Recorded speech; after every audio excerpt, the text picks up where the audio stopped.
Voltamos a estar juntos para mais um Vamos Falar de Saúde. Hoje, como habitualmente, vamos ter dois convidados, um enfermeiro e um médico. Vamos ter o Dr. Arturo Ferreira, ele que trabalha nas urgências do Hospital de Torres Novas, e também o enfermeiro Augusto Mendes, que trabalha no bloco operatório do Hospital de Aveiro. Um vai nos falar sobre as maiores causas de morte em Portugal e o outro vai-nos falar sobre as queimaduras e a nossa pele. Ambos, mais uma vez, bem-vindos. Boa noite. Obrigado, boa noite. Eu vou começar talvez com o enfermeiro Augusto, aproveitar a sua vinda aqui. Vamos falar da importância da pele, das queimaduras.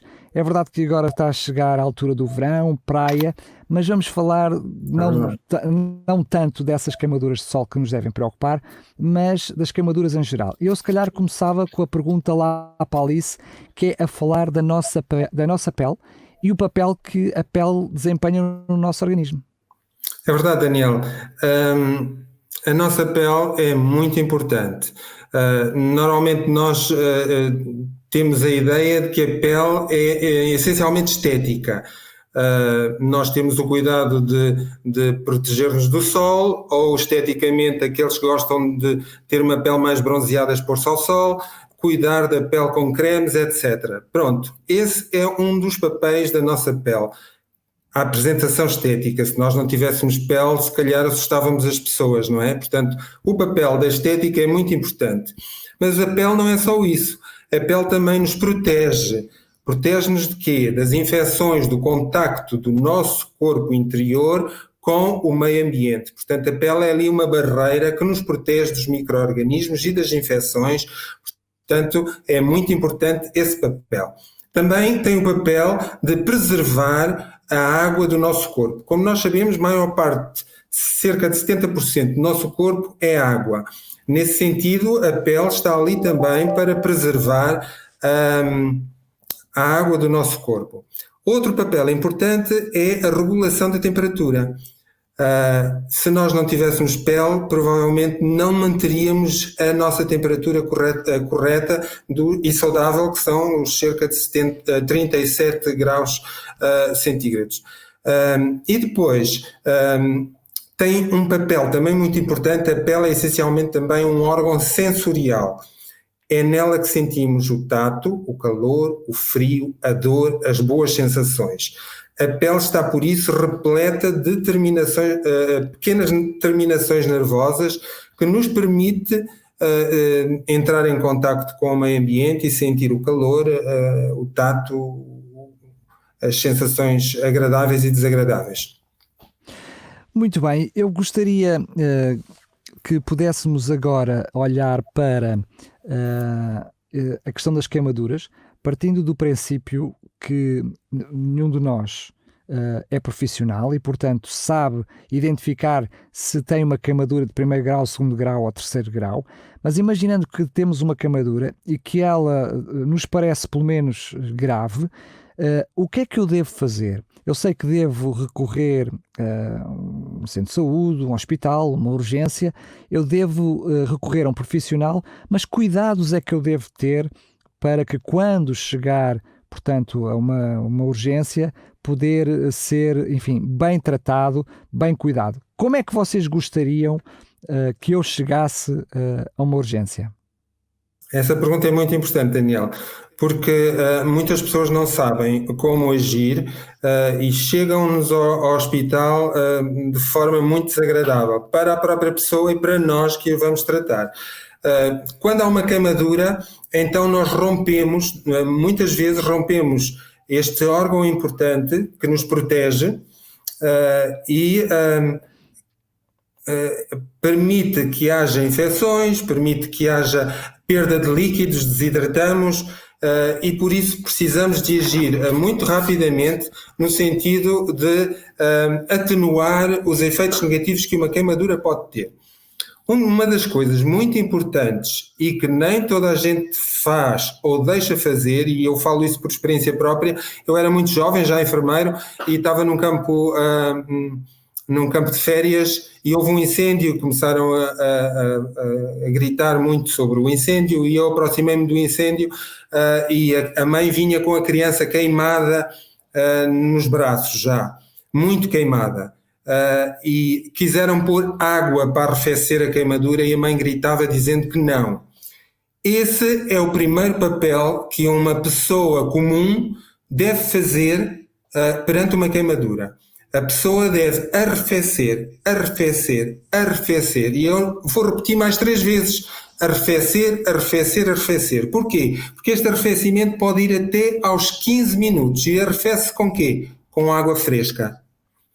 Imagine que é uma grande queimadura, se eu puder pôr a pessoa dentro de uma banheira, a criança dentro de uma bacia com 2 ou 3 pedras de gelo, é o essencial. Arrefecer durante 15 minutos é o mais importante. Depois de arrefecer, se for uma grande queimadura, podemos agir de forma diferente. Se for uma queimadura superficial, podemos agir também de forma diferente. As queimaduras são de 1º, 2º e 3º grau. As queimaduras de 1º grau são só na pele, um vermelhão na pele, uma dor. Uma queimadura de 2º grau é uma queimadura com um vermelhão maior, com uma bolha, com mais dor.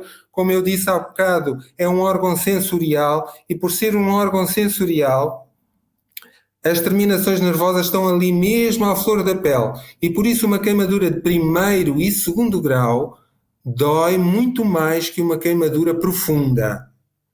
Porque a queimadura profunda já vai ter destruídas as terminações nervosas e por isso não dói tanto.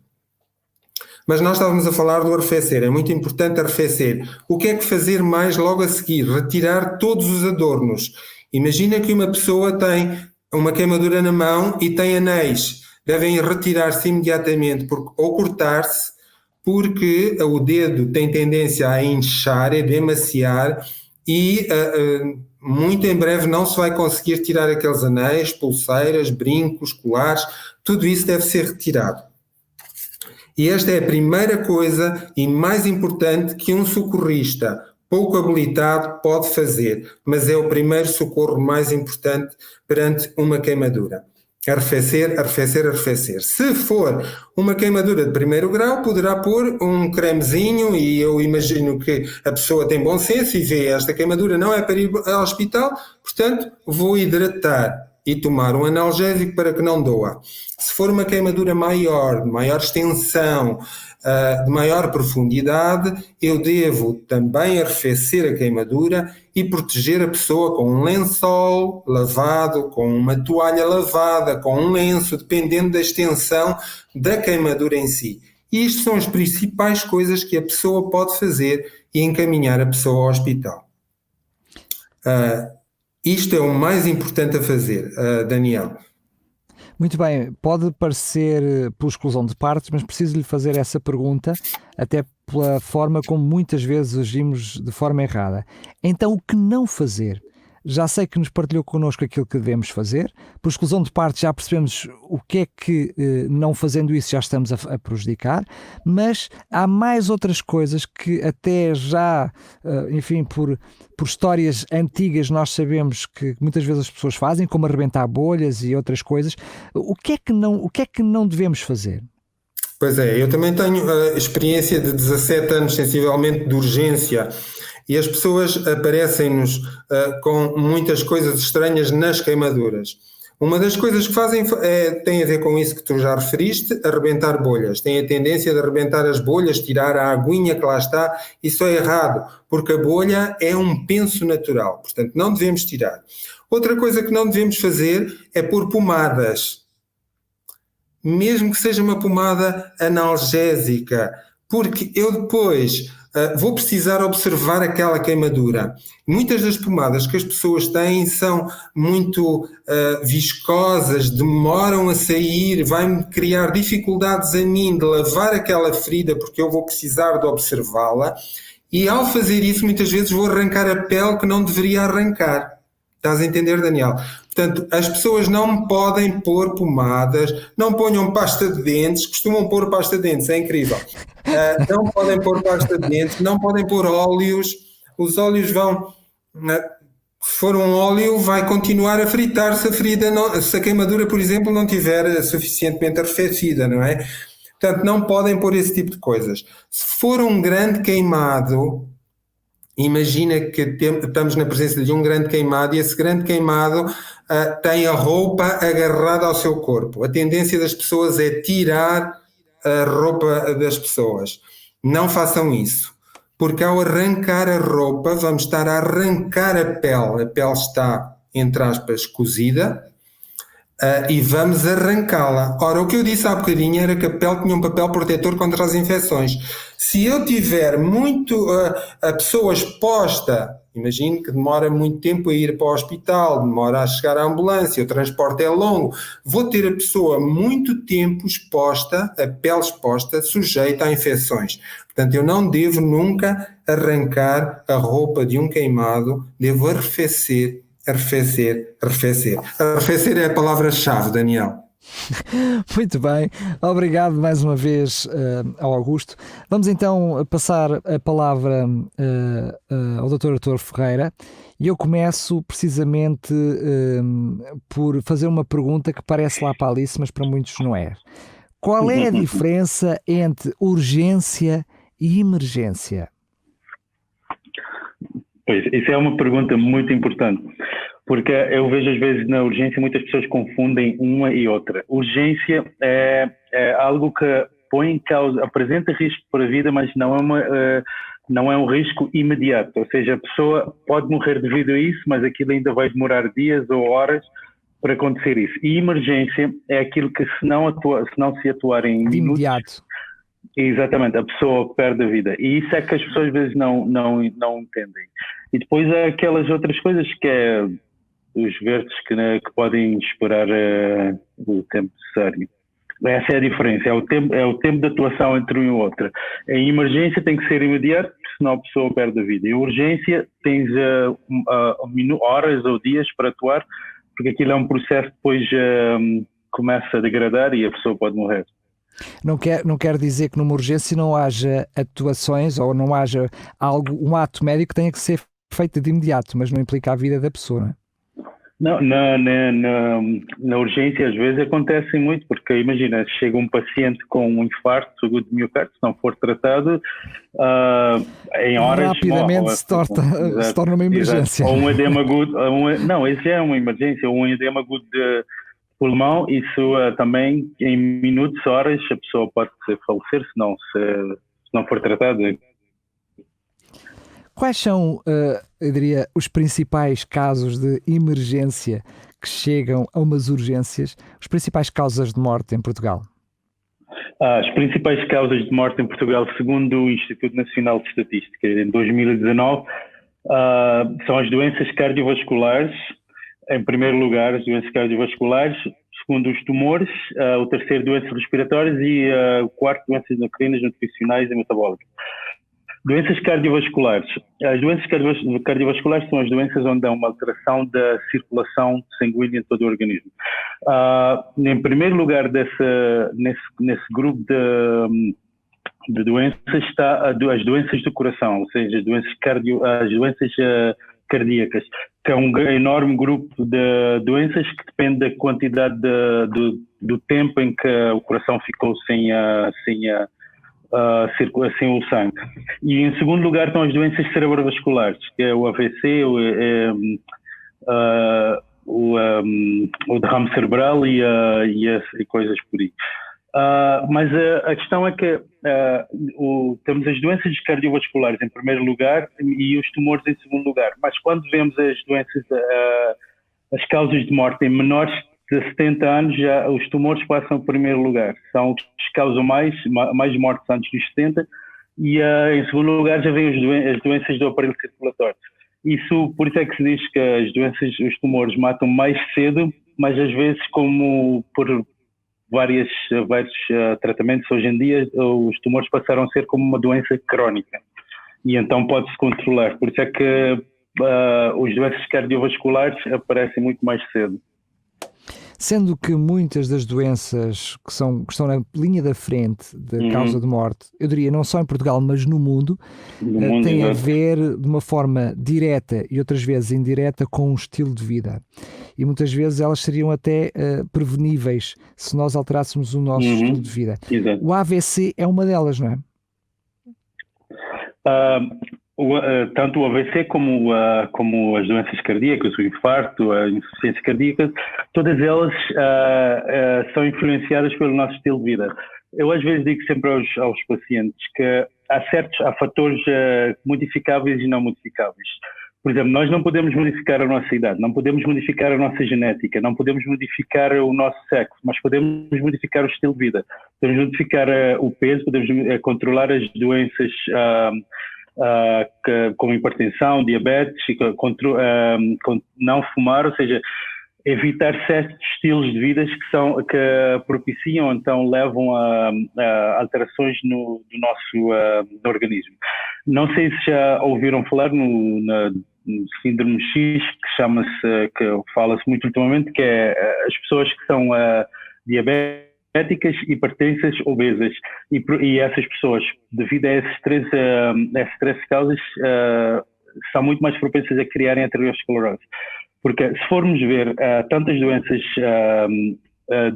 cerebrais como as do coração, todas essas doenças cardiovasculares, todas elas vêm de uma diminuição da circulação do sangue a certos órgãos. As cardíacas ao coração e as cerebrovasculares ao cérebro. E todas elas são causadas todas elas têm algo em comum, são causadas por aterosclerose. A aterosclerose não é mais do que acúmulo de gordura nos nossos vasos. E esse acúmulo de gorduras, há um tempo atrás fez-se um estudo e percebeu-se que, por causa do nosso estilo de vida ocidental, já isso começa, desde criança, começam-se a acumular nas crianças. O que se encontrou foram estrias grassas. Desde esse período da adolescência, crianças, já começam a acumular a aterosclerose. E tudo isso devido ao nosso mau estilo os nossos maus hábitos alimentares e o estilo de vida.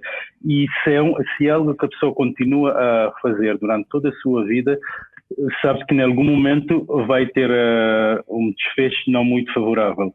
E como nós sabemos, falando agora assim das nossas crenças, temos os outros alimentos. Se fizermos uma vida regrada, seguindo mais ou menos os planos, podemos modificar muitos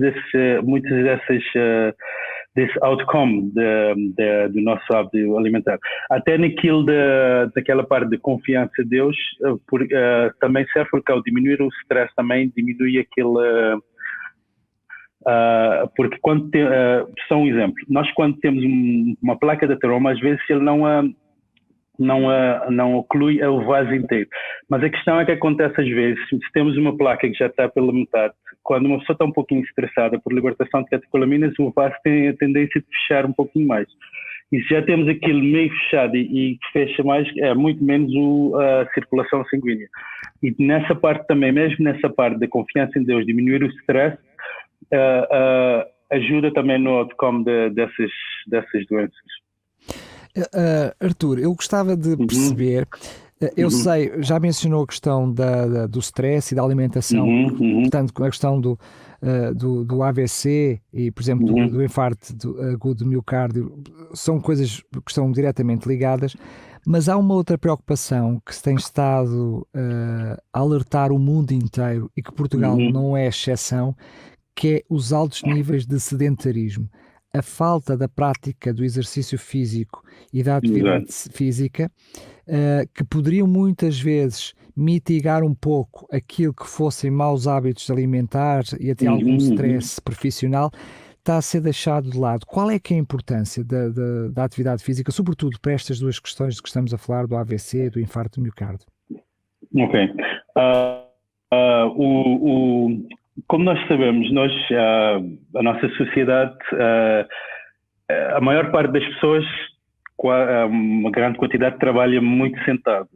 E nós passamos o dia inteiro sentado. E e temos aquele hábito de, digamos que mais, eu às vezes vejo um pouco aqui em Portugal que as pessoas têm a tendência de comer muito.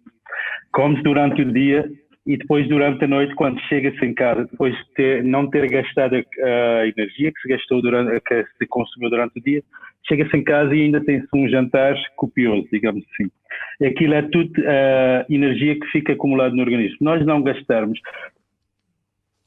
a glucose, que não gastar, aquilo é transformado tudo em gordura.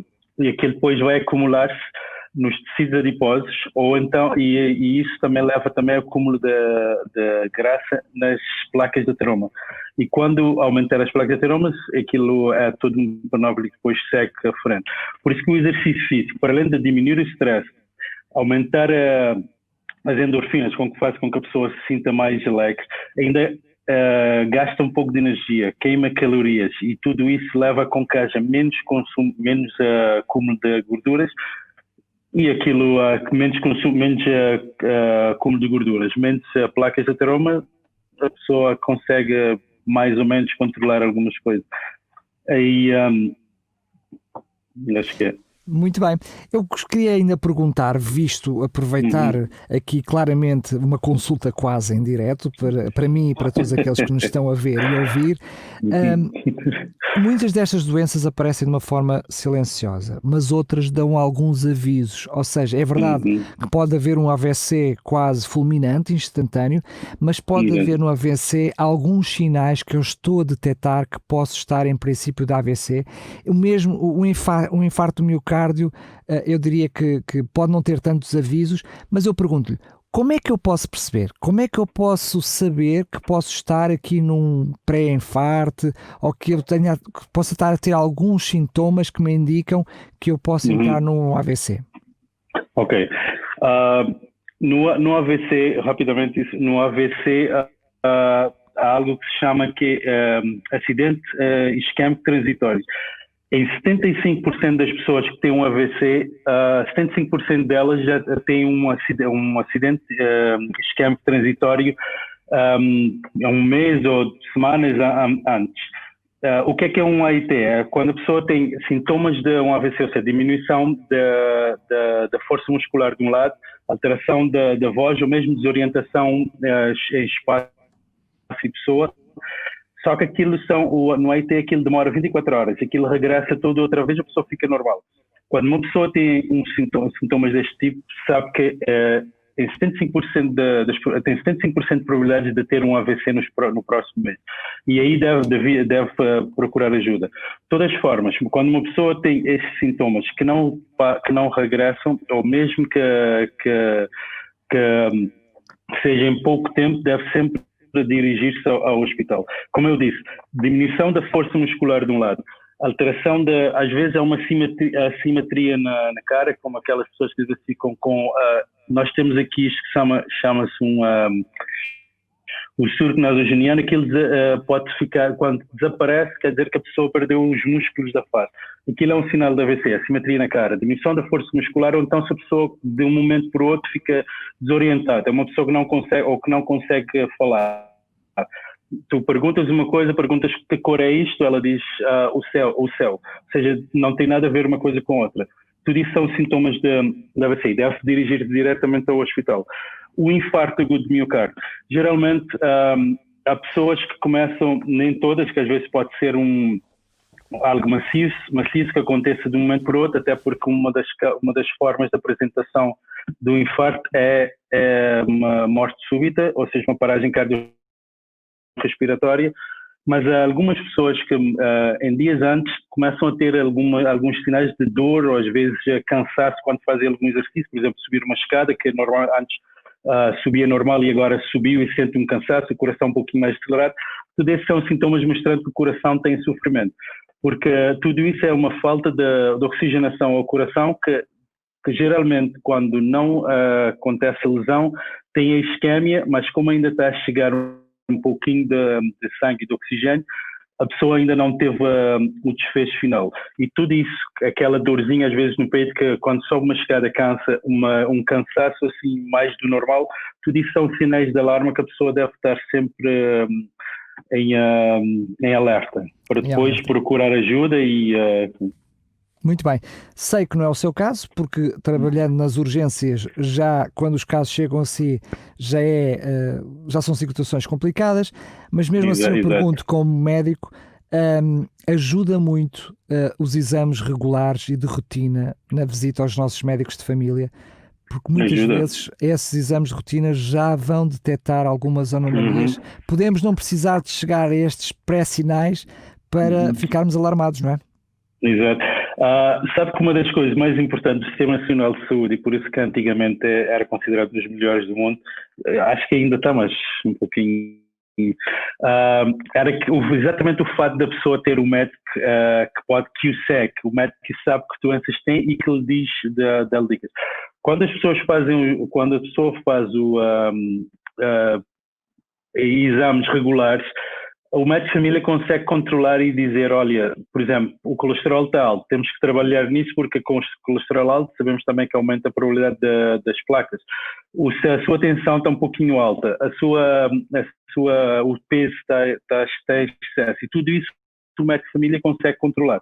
Portanto, é muito importante isso com o seguimento do médico de família e os exames que se fazem no médico de família, porque pode também detectar já certas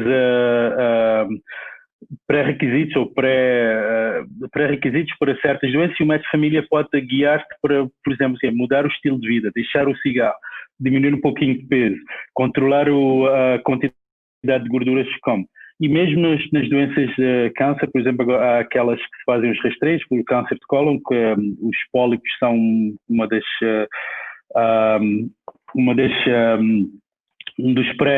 são sintomas pré-cancerígenos que, quando se forem detectados, pode-se fazer tratamento e pode-se evitar depois chegar a outras doenças e ter outras consequências piores. Muito bem. Quero agradecer a ambos. Espero não precisar de visitar nenhum dos dois. Pelo menos tão depressa. Não é porque não queira visitar um médico, mas vocês nas urgências não obrigado, está bem? Se puder, não quero lá aparecer. Também não queremos ver lá. Muito bem, eu agradeço. É que eu digo sempre às pessoas, a medicina devia ser preventiva e não curativa. Nós estamos na área curativa. Temos que pensar mais naquilo da prevenção para não chegar até nós. Muito bem, agora mais uma vez quero agradecer a ambos esta oportunidade e aqui o programa está sempre disponível para quem sabe no futuro podemos falar de outros assuntos, de outras matérias, até responder algumas dúvidas dos nossos ouvintes. Obrigado mais uma vez e até uma próxima oportunidade. Obrigado, eu. Muito obrigado. Boa noite. Para si que me está a ouvir na Rádio RCS, saiba que este programa também passa em vídeo na TV Novo Tempo Portugal. Para ambos, quer na Rádio RCS, quer na TV Novo Tempo, se quiser fazer uma pergunta, uma sugestão, se gostar de ver discutido aqui neste programa alguns assuntos específicos sobre saúde, pois bem, entre em contacto connosco. Os números são os do costume, é o 933 939291. É fácil de decorar, é o 933, depois é 939291. Mais uma vez, obrigado por estar aí desse lado dos microfones e dos ecrãs. Voltamos a ver-nos no próximo programa, se Deus quiser.